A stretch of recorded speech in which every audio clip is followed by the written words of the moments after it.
धर्मपुर की धरती पर आज पहली बार आया हूं और देखकर बहुत मन खुश हुआ कि धर्मपुर के लोग अपने परिवार की और अपने इलाके की तरक्की के लिए खुलकर बाहर निकले हैं। एक बार अपने आप के लिए जोरदार ताली। माननीय अरविंद केजरीवाल जी, ईशुदान भाई और गुजरात की हमारी टीम मंच पर आसीन है। हम कई जगह पे गए गुजरात में, हर बार हमें ये लगता है, हम खेड़ ब्रह्मा गए, हम दाऊद गए, आज धर्मपुर आए हैं, हमें हर लगता है हर सभा में कि इस सभा का रिकॉर्ड नहीं टूटेगा, लेकिन जब अगले दिन जाते हैं तो पिछली सभा का रिकॉर्ड टूट जाता है और आज तो सब रिकॉर्ड टूट गए हैं। आपसे भी ज्यादा लोग बाहर खड़े हैं। ये प्यार है, ये आप लोगों का आशीर्वाद है। यही प्यार और आशीर्वाद हमें थकावट नहीं होने देता। हम दिन रात घूम रहे हैं, लोगों को घर घर जाकर बता रहे हैं कि कौन आपके हिस्से की स्कूल की पढ़ाई खाता है, कौन आपके नौजवानों के युवाओं के रोजगार खाता है, कौन आपके बुजुर्गों की दवाई, इलाज की दवाई खाता है। बहुत गए, हम लोग ये डोर नॉकिंग करके बता रहे हैं, इसीलिए वो दरवाजे खुल रहे हैं। और जब दरवाजे खुल रहे हैं तो लोग ऐसे आपकी तरह आ रहे हैं कि हमें तो पहले इन्होंने बताया ही नहीं कि ऐसा भी होता है। 2.5 लाख करोड़ का बजट है गुजरात का। मेरे ख्याल में अधिकतर लोगों को, हमको यह नहीं पता होगा कि इसको लिखने के लिए जीरो कितनी लगती है। 2.5 लाख करोड़ और 3.5 लाख करोड़ का कर्जा ले रखा है। फिर वो पैसे कहां गए? ना कोई इन्होंने स्कूल बनाया, ना अस्पताल बनाया, ना सड़क बनाई, ना कोई कॉलेज बनाया, ना रोजगार दिया, तो पैसा कहां गया? फिर कोई बैंक लूट कर भाग जाता है, किसी का 10,000 करोड़ माफ हो जाता है। पैसा किसका है? हमारा पैसा है। भगत सिंह, शहीद आजम भगत सिंह, उनको यह कतई चिंता नहीं थी कि आजादी आएगी या नहीं आएगी। उनको यह पता था, विश्वास था कि आजादी तो आएगी, लेकिन एक बात की चिंता थी कि आजादी के बाद देश कौन से हाथों में जाएगा। और बहुत सही चिंता थी वो। देखो देश कौन से हाथों में चला गया। आज अंग्रेज जो है शर्माते हैं, वो कहते हैं 200 साल में हमारे बुजुर्गों ने इतना नहीं लूटा जितना आप अपने को 2 साल में लूट लेते हो। हर रोज इतने बड़े बड़े घोटालों की खबरें। आप लोग टैक्स देते हो, बहुत से लोग कहते हैं जी हम नहीं टैक्स देते, हमारा पैसा थोड़ी लूटा, बैंक का पैसा गया है। अरे भैया आपका पैसा है वो, कहते हम टैक्स नहीं देते। मैं बताता हूं आप टैक्स कहां से देते हो। सुबह उठते हो, चाय बनानी है चूल्हे पर, माचिस टैक्स शुरू। बाजार में माचिस की तीली लेने, उस पर टैक्स है। अगर सिलेंडर है, जैसे लाइटर दबाया टैक्स शुरू, क्योंकि गैस के सिलेंडर पर टैक्स है। उसमें चाय में चाय पत्ती डाली, टैक्स। उसमें चीनी डाली, टैक्स। दूध डाला, टैक्स।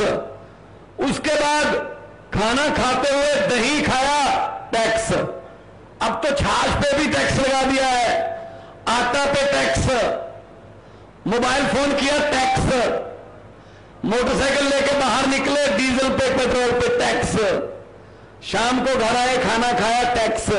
और शाम को, रात को बिस्तर पर जाकर आराम से सोचते हो चलो शुक्र है अब कोई टैक्स नहीं। भाई साहब भरम है, ऊपर पंखा चल रहा है, टैक्स। हम तो सोते हुए भी टैक्स दे रहे हैं, हम सो रहे हैं, टैक्स चल रहा है, तो पैसा कहां गया फिर? जो भी पार्टी की सरकार आती है, आते पहला बयान देते हैं खजाना खाली है, खजाना खाली है। मैंने कहा जो है ही खाली उसको खजाना क्यों कहते हो? पीपा कहो, अलमारी कहो, खजाना खाली है। ये अपने बेटे बेटियों को चेयरमैन बनाते समय खजाना खाली नहीं होता, ये अपने मित्रों का टैक्स माफ करते समय खजाना खाली नहीं होता। जब भी जनता की बारी आती है खजाना खाली हो जाता है, खजाना खाली हो जाता है। क्यों भाई? जनता ने तो तुझे बनाया था, वो वोट डालकर भूल गए क्या? ये भूल जाते हैं असल में। इनको ये लगता है जनता का क्या है, आखिरी 10-15 दिनों में लालच देंगे और इधर उधर की बातें करेंगे, फिर जीत जाएंगे। ऐसे थोड़ी है। आपके पास पहले कोई रास्ता नहीं था, इसलिए आपने 27 साल इनको झेला। मैं आपके सब्र की दाद देता हूं। 27 साल, हर साल पेड़ भी अपने पत्ते बदल लेते हैं, लेकिन तुम 27 साल। इस बार पेड़ों को भी खुश करो, उनको पता चले हाँ कुछ बदलाव आया है, कोई नया सूरज नई हवा आई है, कोई दृष्टा हवा आई है, ईमानदारी का सूरज उदय हुआ है। वो भी खुश हो जाएंगे, पेड़ पौधे भी। दोस्तों 5-5 साल की इनकी कांग्रेस तो इनके साथ ही है। कांग्रेस वालों को तो हर रोज आपने देखा होगा 2-3 स्टेटों में इनकी कांग्रेस की सरकार तोड़ दी। कांग्रेस कहीं एमएलए खरीद लेते हैं कांग्रेस के, कांग्रेस कुछ नहीं बोल। मेरे ख्याल में कांग्रेस को दिल्ली वाले दफ्तर पर बोर्ड लगा लेना चाहिए कि यहां जनता द्वारा चुने हुए विधायक सस्ते रेटों पर बिकते हैं। चुनती जनता है, कीमत वो डालते हैं। इसका मतलब आपकी वोट की कीमत कितनी है देखो। उसने कौन सा 30 करोड़ 25 करोड़ लेके आपको बांटना है?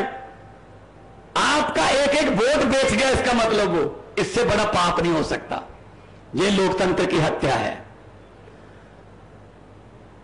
तो आओ इकट्ठे होके कुछ नई कहानी लिखें। पंजाब में भी ऐसे ही था हमारे। 5 साल बीजेपी अकाली दल, 5 साल कांग्रेस, 5 साल वो, 5 साल वो। लोगों के पास कोई ऑप्शन नहीं थी। पहले से दुखी होके दूसरे के पास, दूसरे से उससे भी ज्यादा दुखी होके फिर पहले के पास। अब तीसरी ऑप्शन मिली है। 117 सीटें हैं पंजाब की। आम आदमी पार्टी जो है उसको 92 सीटें मिली हैं, 117 में से 92। और धर्मपुर वालों, मुझे बताते हुए ये खुशी हो रही है कि 92 में से 82 पहली बार जीते अंग लड़के लड़कियां विधायक, वो पहली बार बने हैं। मैं भी पहली बार वाला ही हूं। पहले मैं एमपी था 2 बार का, लेकिन इस बार पहली बार विधायक बना हूं। और यंग लड़के लड़कियां, आम घरों के लड़के लड़कियों को टिकट दी। विधानसभा की सीढ़ियां वो भी चढ़ते हैं, वो बोलते हैं वहां पे। गरीब जब बोलेगा दिल से बोलेगा, गरीब जब भी बोलेगा सच बोलेगा, गरीब जब भी बोलेगा ईमानदारी से बोलेगा। मंत्री बने हुए हैं आम घरों के बेटे। आपके यहां कांग्रेस और बीजेपी में किसी आम घर के बेटे बेटियों को टिकट मिलती है? नो नो नो नो, इनके अपने बेटे बेटियां ही अपने ही चल रहा है सारा, रिश्तेदारियों में चलते हैं। क्यों भाई? हमें भी देश की सेवा करनी है। कहते सेवा कर रहे हैं। ऐसी कौन सी सेवा है जिसमें आप लोग सारा परिवार ही लाते हो? सेवा नहीं है, उस सेवा का मेवा खाते हो तुम लोग, उस सेवा का। गरीब हो रहा है अमीर और अमीर हो रहा है। ये गैप बढ़ता जा रहा है। आम आदमी पार्टी ऐसी पार्टी है अरविंद केजरीवाल जी की अगुवाई में, ये किसी और पार्टी से निकली हुई पार्टी नहीं है। आम आदमी पार्टी ये किसी और पार्टी से निकाले गए, जब कोई आरोप लगाकर पार्टी छोड़ चुके किसी एमपी मंत्री या विधायक ने नहीं बनाई। आम आदमी पार्टी एंटी करप्शन मूवमेंट से, रामलीला ग्राउंड से निकली है भाई साहब, दिल्ली से, वहां से निकली। अब फैलती फैलती हमारा पंजाब, पंजाब और अब गुजरात, तो सबसे ज्यादा तेजी से फैलने वाली पार्टी है आम आदमी पार्टी। सिर्फ 2013 में बनी थी, 9 साल हो गए। 9 साल में 2 राज्यों में सरकार है, 10 हमारे राज्यसभा के सांसद हैं, और दिसंबर में ये 2 का आंकड़ा हम ऐसे बनेंगे, 3 राज्यों में सरकार है, इसमें गुजरात आ जाएगा। वैसे तो पंजाब वाले चाहते नहीं कि कोई उनका रिकॉर्ड तोड़े, लेकिन इस मामले में पंजाब वाले मुझे कहते हैं कि तुम पंजाब की चिंता मत करो, गुजरात में लोगों को जाकर बताओ, भले ही हमारा रिकॉर्ड तोड़ दे लेकिन रिकॉर्ड तोड़ दें बस।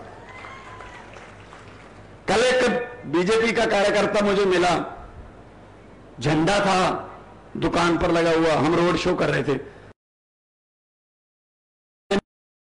ये क्या है? वो कहता, मैंने कहा समझ गया। उसने कहा झंडा तो वैसे ही लगाया है, वैसे झाड़ू वाले हैं। ये करते हैं क्योंकि ये डराते हैं, लालच देते हैं, पर्चे करते हैं कि आप उधर नहीं जा सकते। ऐसे दरियाओं को थोड़ी रोका जा सकता जी, दरिया तो अपना रास्ता खुद बनाते हैं। किस किस पर पर्चे कर लोगे? अभी ऐसे आया था बाहर, और वो कहते थे आज उनकी 25 सीटें नहीं आई। भाई साहब, जनता है, चुप रहे 5 साल, अपने होंठों को सीले 10 साल, कुछ भी ना बोले 15 साल, सीने पर पत्थर रख ले तुम्हारी तरह 27 साल। लेकिन अगर 27 साल बाद जनता जागती है ना, जाग जाते हैं, फिर 27 साल का हिसाब 27 मिनट में ले लेती है। ये जनता ऐसी है। जनता को छोटी मत समझना, ये अहंकारी हो गए हैं, अहंकार हो गया इनको कि हम वक्त को बदल देंगे। एक वक्त से लड़ रहे हैं कि वक्त हमारे मुताबिक चलेगा। इनको ये नहीं पता, बड़े बड़े राजे आए, बड़े बड़े आए यहां पे, उनको भी यही भ्रम हो गया था कि वक्त हमारे मुताबिक चलेगा, लेकिन वक्त के मुताबिक आदमी को चलना पड़ता है। वो खत्म हो गए। जितने मर्जी इकट्ठे कर लो, पैसे, हीरे मोती, मगर पे जेब नहीं होती। सुबह हमें मिलने आए कुछ कार्यकर्ता, कुछ दूसरी पार्टियों, बीजेपी, कांग्रेस से। हमने कहा जी क्या क्या मिला आपको? वो कहते जी बस अब तो शमशान बाकी है, बस वहां की तैयारी है। वो कहते जी डर ये है कहीं कफन पे टैक्स न लगा दें कि जाते हुए भी पैसे देकर जाओ दुनिया से। ये इतने तंग है लोग, तो इस बार बदल लो। क्या जाता है? कोई लड़ाई नहीं करनी, कोई झगड़ा नहीं करना, पर्दे में जाके बटन दबाना है, बदलाव आ जाएगा। ये परिवर्तन की निशानी है। आपका इतनी भारी गिनती में निकलकर आना परिवर्तन की निशानी है, वरना दूसरी पार्टियों को दिहाड़ी पर लोग लाने पड़ते हैं। आज फिर भी स्टेडियम खाली रह जाते हैं, और जाते हुए मीडिया पूछते हैं क्या कहना चाहेंगे, कहते हैं हाँ अच्छा शो था, वोट झाड़ू को। तो ये तो शो मैन बन गए। तो आओ इकट्ठे होकर झाड़ू का बटन दबाएंगे। हमारा झाड़ू जो है ना, मुझे पत्रकारों ने पूछा आपने ये आंधी कैसे रोक दी, दिल्ली में 2 बार और पंजाब में। मैंने कहा कि कौन सी आंधी? कहते बीजेपी की आंधी कैसे रोक दी। मैंने कहा इसमें कोई रॉकेट साइंस नहीं है। बोले ये कमल का फूल। मैंने कहा कमल का फूल कहां उगता है? कहते जी कीचड़ में। मैंने कहा हमारा चुनाव चिन्ह क्या है? बोले झाड़ू। मैंने कहा झाड़ू क्या करता है? कहते ये कीचड़ को साफ करता है। मैंने कहा जी हमने कीचड़ पर झाड़ू चला दी, कमल उगई नहीं। तो इसलिए मैं कह रहा हूं लोग बड़े हैं, आप बड़े हो, फैसला लो, तैयार होके वोटिंग वाले दिन, और सोच कर जाना कि आज अपने बच्चों की शिक्षा के लिए वोट करने जा रहा हूं, रोजगार के लिए वोट करने जा रहा हूं, वोट करने जा रहा हूं, सस्ती बिजली और इंफ्रास्ट्रक्चर के लिए वोट करने जा रहा हूं। और किसी इनकी बहकावे में मत आना, ये तो जुमले बनाते रहते हैं बहुत। मैंने तो पार्लियामेंट में पूछा था, पार्लियामेंट में मैंने पूछा था कि अच्छे दिन कब आने वाले हैं, कोई जवाब नहीं था। उनके वाले अच्छे दिन का तो मुझे पता नहीं आने वाले हैं या नहीं आने वाले, लेकिन मुझे इतना पता है कि दिसंबर में अरविंद केजरीवाल वाले सच्चे दिन जरूर आने वाले हैं। सच्चाई और ईमानदारी की सरकार आएगी। पंजाब में 6 महीने में हमने 20,000 के लगभग सरकारी नौकरियां दे दी हैं, 20,000 से लगभग। और भी कच्चे मुलाजिमों को पक्के करना, परसों साइन किए हैं, 8736 कच्चे अध्यापकों को पक्के किया है कि आप आराम से बच्चों को पढ़ाओ। अगर टीचर का भविष्य सेफ नहीं है तो हमारे बच्चे का कैसे बनाएगा वो? बिजली हमने वहां फ्री कर दी है, मोहल्ला क्लिनिक खुल रहे हैं, 100 से ज्यादा हो गए हैं, स्कूलों को कायापलट करने वाले हैं। और सबसे पहला जो फैसला हमने लिया कि जो विधायक थे वो जितनी बार भी विधायक रहते थे उतनी बार की उनको पेंशन मिलती थी, 60,000 रुपए पर मतलब पीरियड, जो एक 2 बार आप 1,20,000 ऐसे। तो हमने आते ही कहा कि भाई साहब वोट तो सेवा, हाथ जोड़कर सेवा के नाम पे मांगते हो, और इतनी पेंशन। हमने कहा एक विधायक चाहे 10 बार विधायक बन जी, एक पेंशन मिलेगी, लेनी है लो, वरना sorry, thank you very much. फैसला किया, फैसला किया, करोड़ों रुपया बच गया हमारा। वही करोड़ों रुपए से हम उनको कच्चे मुलाजिमों को पक्के कर रहे हैं, उनकी तनख्वाह बढ़ेगी, वो अच्छे प्यार से स्कूल में जाएंगे और बच्चों को पढ़ाएंगे। ये गरीबों को पढ़ने नहीं देते, इनको पता है गरीब का बच्चा पढ़ गया तो अफसर बन जाएगा, अफसर बन गया तो गरीबी दूर कर देगा, गरीबी दूर हो गई तो लोग हाथ जोड़कर हमारे सामने क्यों खड़े होंगे? हमारी कोठियों के सामने अर्जियां लेकर, मिन्नतें करके कौन खड़ेगा लाइन में लगाकर? ये वाले। तो मैं ये कहना चाहता हूं, बहुत बड़े बड़े प्लान अरविंद केजरीवाल जी लेके आए, पढ़े लिखे आदमी हैं, इनकम टैक्स कमिश्नर थे, नौकरी छोड़कर लोगों में आ गए। और इनकम टैक्स कमिश्नर को ये हिसाब पता होता है, उसने पढ़ा होता है कि पैसा कहां से आएगा, कहां जाएगा। पैसा टैक्स का है, लीकेज बंद कर दी दिल्ली में, जो 350 करोड़ में पुल बनता था 200 करोड़ में बना दिया, 150 करोड़ बच गया। अपने किसी मंत्री को या अपने किसी परिवार वालों को नहीं दिया कि 150 करोड़ तू खा ले, उसी 150 करोड़ पे पूरी दिल्ली की दवाई फ्री कर दी अस्पतालों में। इसमें क्या फ्री रेवड़ी है, ये बोलते ना फ्री वाली रेवड़ियां बांटता है केजरीवाल, फिर केजरीवाल बिजली मुफ्त देता है, ये महिलाओं को बसों में सफर मुफ्त कर देता है, ये फ्री की रेवड़ी है। रेवड़ी, लोगों का पैसा लोगों को देना ये रेवड़ी है? अगर ये रेवड़ी है तो 15 लाख हर घर के, हर आदमी के खाते में आएगा। ये वाला पापड़ किसने बेचा था? फिर आ गया 15 लाख आपके घर पे। 15 लाख की बात छोड़ो, जो हमारे घर में 2-4 हजार रुपये रखे हुए थे बचत के लिए, नोटबंदी करके वो भी निकलवा के ले गए। इसलिए आपके पास आए हैं कि हिसाब किताब पूरा लगा के, लीकेज बंद करके पैसा जनता का जनता पर ही खर्च करेंगे। जैसे ही जनता को यह पता चलता है कि हमारा पैसा हमारे पे आएगा, जनता टैक्स भी देती है खुले दिल से। ये हमने देख लिया 2 पंजाब और दिल्ली में। अभी रिपोर्ट एक आई है सरकारी, उसमें क्या कह रहे हैं, खुशखबरी है, उसमें कह रहे हैं सरकार ने करवाई है कि पूछो हाल चाल लोगों का, क्या किधर हवा है, क्या चल रहा है। तो रिपोर्ट में कहा गया है कि जी हम तो सच बताने वाले हैं। गुजरात में आम आदमी पार्टी की सरकार जो है वो बनने जा रही है इस बार दिसंबर। तो इनके हाथ पांव फूल गए, उन्हें चालू कर दिया हमारा विरोध करना, हमारे पोस्टर नहीं लगने देते, अनाप शनाप बोलने लगे सबको, ये क्यों आते हैं यहां पे? भाई हम तड़ी पर थोड़ी हैं,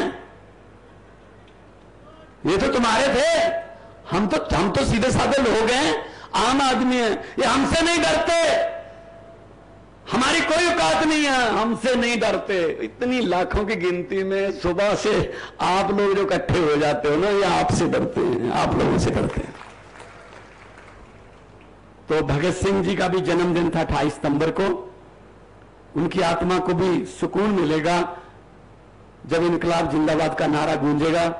तो वो सोचेंगे हाँ शुक्र है कोई हैं अभी जिन्होंने इनकलाब के नारे को, इनकलाब के दिए को बुझने नहीं दिया, और जो आजादी सपनों की भगत सिंह राजगुरु सुखदेव जो उनके सपनों की आजादी थी, वो आजादी अभी हमारे घरों तक पहुंची नहीं, उस आजादी को घर घर तक पहुंचाना है।